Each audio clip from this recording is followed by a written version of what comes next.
Hello everyone, welcome back to my channel. कैसे हैं आप सभी? आई एम श्योर कि आप सभी ठीक होंगे। तो चलिए हम लोग आज का वीडियो स्टार्ट करते हैं। आज के वीडियो में हम लोग डील करने वाले हैं इम्पॉर्टेंस ऑफ स्टडिंग पैथोलॉजी, यानी कि जो पैथोलॉजी सब्जेक्ट है उसकी स्टडी क्यों इम्पॉर्टेंट है। ठीक है, ये प्रीवियस ईयर में पूछा गया एक क्वेश्चन है जो हमारे लिए काफ़ी इम्पॉर्टेंट है और ये 5 नंबर में पूछा गया था। तो चलिए हम लोग इसे स्टार्ट करते हैं। और हाँ, जो लोग भी चैनल पर नए हैं वो लोग चैनल को सब्सक्राइब कर ले, वीडियो को लाइक करें और अपने दोस्तों के साथ शेयर ज़रूर करें। और अगर आपको पीडीएफ नोट्स की रिक्वायरमेंट हो तो मेरे डिस्क्रिप्शन में दिए गए ईमेल पर आप कांटेक्ट कर सकते हो। तो चलिए स्टार्ट करते हैं। इम्पॉर्टेंस ऑफ स्टडिंग पैथोलॉजी, यानी कि पैथोलॉजी की क्या क्या इंपॉर्टेंस है हमारे स्टडी में। ठीक है, pathology is a study of disease, its causes, mechanism, development and effects on the body. Its study is essential for both diagnosis and treatment illness.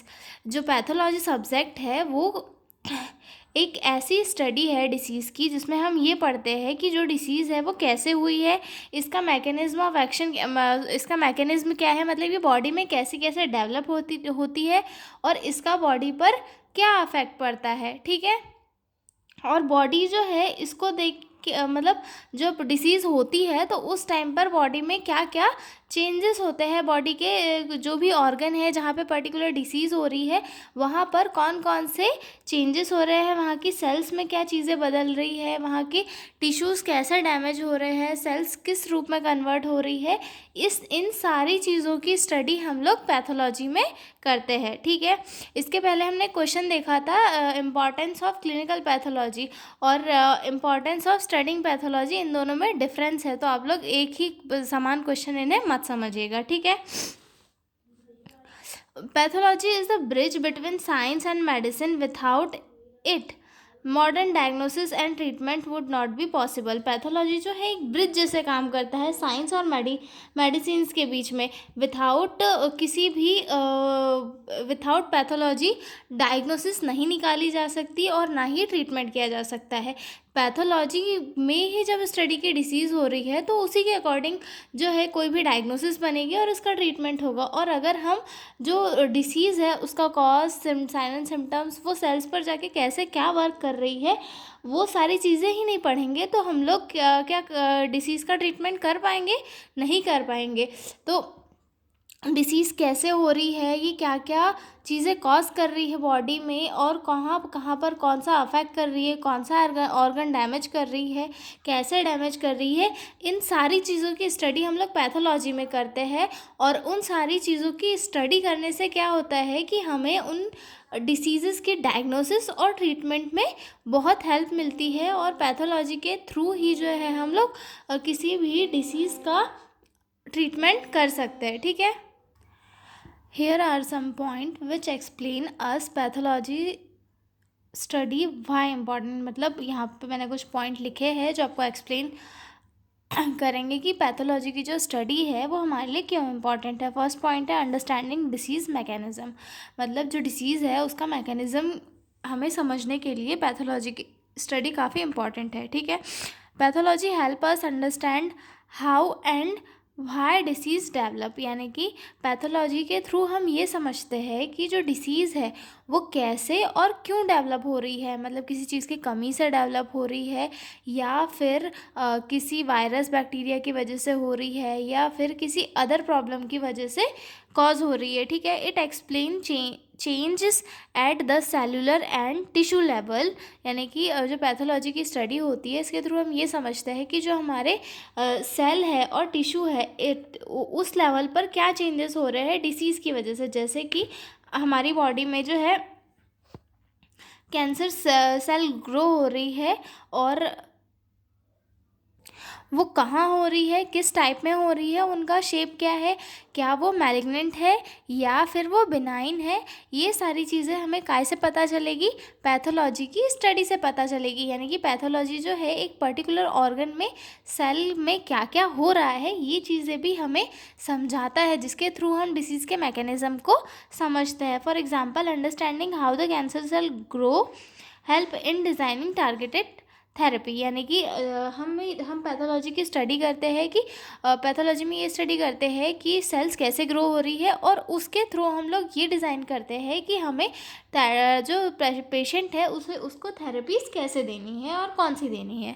ठीक है, उसके बाद सेकंड पॉइंट आता है एक्यूरेट डायग्नोसिस। पैथोलॉजी की स्टडी के through ही हम लोग एक्यूरेट डायग्नोसिस का फॉर्मेशन कर सकते हैं। Pathology is essential for identifying disease through labs test, biopsies and autopsies, यानी कि पैथोलॉजी की स्टडी के थ्रू जो है हम पर्टिकुलर लैब टेस्ट वगैरह कर सकते हैं, बायोप्सीज कर सकते हैं, ऑटोप्सी कर सकते हैं, जिसके थ्रू हम ये पता लगा सकते हैं कि पेशेंट को हुआ क्या है, उसकी बॉडी में किसी चीज़ की कमी तो नहीं है, किसी चीज़ का इन्फेक्शन तो नहीं है, जैसे मलेरिया हो गया, डेंगू हो गया, या फिर बायोप्सी कराते हैं जैसे कि अल्सर वगैरह तो नहीं है, या फिर कैंसर वगैरह तो नहीं है। ये सारी चीज़ें जो है हम लोग इससे पता करते हैं, जिससे कि हम एक्यूरेट जो है डायग्नोसिस बनाते हैं, और डायग्नोसिस के थ्रू जो है पेशेंट को ट्रीटमेंट प्रोवाइड करते हैं। ठीक है, diagnosing cancer through a biopsy और ब्लड डिसीज़ विया स्मीयर्स, यानी कि जो हम लोग कैंसर को डायग्नोस करते हैं तो हम जो बायोप्सी कर लेते हैं उसके थ्रू जो हम कैंसर को डायग्नोस करते हैं वो भी एक पैथोलॉजी में ही इंक्लूड होता है। और अगर ब्लड से रिलेटेड कोई डिसीज़ हुई है तो ब्लड के सैंपल्स वगैरह लेके लैब में जाकर चेक करते हैं, वो भी एक पैथोलॉजी में ही के यूज़ में ही इंक्लूड होता है। ठीक है, गाइडिंग ट्रीटमेंट। पैथोलॉजी की स्टडी हमें ट्रीटमेंट के लिए भी गाइड करती है। Pathology help doctor choose the right treatment plan.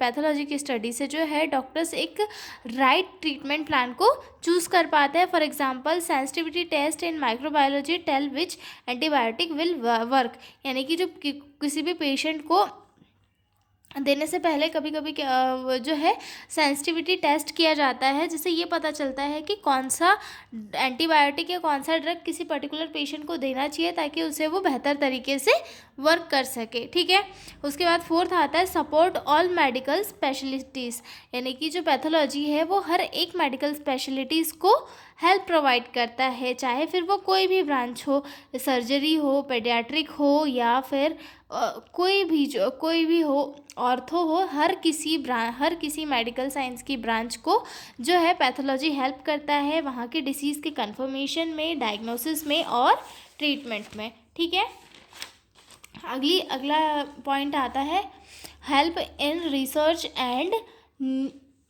New discoveries. Pathology की स्टडीज़ जो है न्यू रिसर्च और डिस्कवरीज में भी काफ़ी हेल्पफुल है। Studying pathology leads to medical advancement by identifying new disease patterns and causes. मतलब पैथोलॉजी में हम लोग ये स्टडी करते हैं, अगर कोई नई डिसीज़ आई है तो उसके बारे में हम लोग पैथोलॉजी में जाकर ही, पैथोलॉजी लैब वगैरह में ही जाके स्टडी करते हैं कि जो डिसीज़ है ये क्या है, ये किस वजह से फैल रही है, इसका जो साइन एंड सिम्टम है वो किसी और पर्टिकुलर डिसीज़ से मैच खा रहा है क्या, इसका वायरस किसी और वायरस से मैच खा रहा है क्या, किसी वायरस का वेरिएंट तो नहीं है। इन सारी चीज़ों को हम लोग जो है पैथोलॉजी के स्टडी के थ्रू ही आइडेंटिफाई करते हैं और डिसीज़ का पैटर्न जानकर फिर उसका ट्रीटमेंट करते हैं। ठीक है, फॉर एग्जांपल के लिए जब कोविड आया था तो उसे भी पैथोलॉजी स्टडीज़ के अंदर ही जो है उसका ट्रीटमेंट वगैरह निकाला गया था। ठीक है, discovery of new viruses like covid involves pathological studies. या पैथोलॉजिकल स्टडीज़ हुई थी कोविड-19 के ऊपर, उसके बाद जो है इसका ट्रीटमेंट निकाला गया था। ठीक है, अगला पॉइंट आता है public health and prevention medicine. Pathology data help track disease outbreak trends and causes in population. For example identify food borne illness outbreak through lab testing.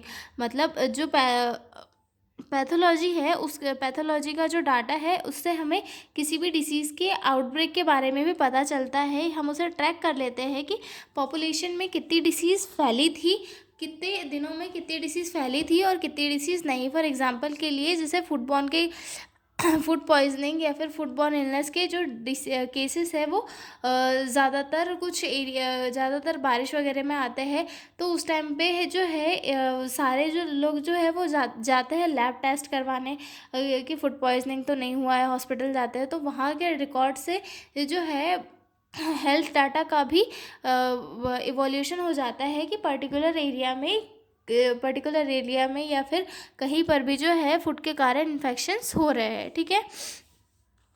उसके बाद आता है legal and forensic investigation. Legal and forensic investigation में भी जो pathology है एक काफ़ी इंपॉर्टेंट वर्क करता है। In forensic pathology help in determine cause of death in criminal investigations. मतलब फॉरेंसिक स्टडी में जो होता है पैथोलॉजी किसी भी पेशेंट की जो डेथ का रीज़न है उसे जानने में काफ़ी हेल्पफुल होता है, यानी कि उसकी जो डेथ का रीज़न है वो पैथोलॉजी के अकॉर्डिंग ही पैथोलॉजी की स्टडीज़ के थ्रू ही हम लोग जान पाते हैं। फॉर एग्जांपल के लिए ऑटोप्सीज इन सस्पिशियस डेथ, यानी कि अगर किसी की सस्पिशियस डेथ होती है तो उसकी ऑटोप्सी की जाती है और उसके थ्रू पता लगाया जाता है कि इसे इसका किसी ने मर्डर किया है या फिर जो है इसकी पॉइजन वगैरह से या फिर नेचुरल डेथ हुई है। जैसे कि हम लोग सीआईडी में देखते थे वो डॉक्टर सालुंखे वाला जो सेटअप था, वहाँ पे वही सारी चीज़ें करते थे, ठीक है। तो ये था हमारा एक question, importance of studying in pathology. आप लोग प्लीज़ इस क्वेश्चन में जो है कंफ्यूज मत होइएगा, क्योंकि ये दोनों क्वेश्चन अलग अलग है।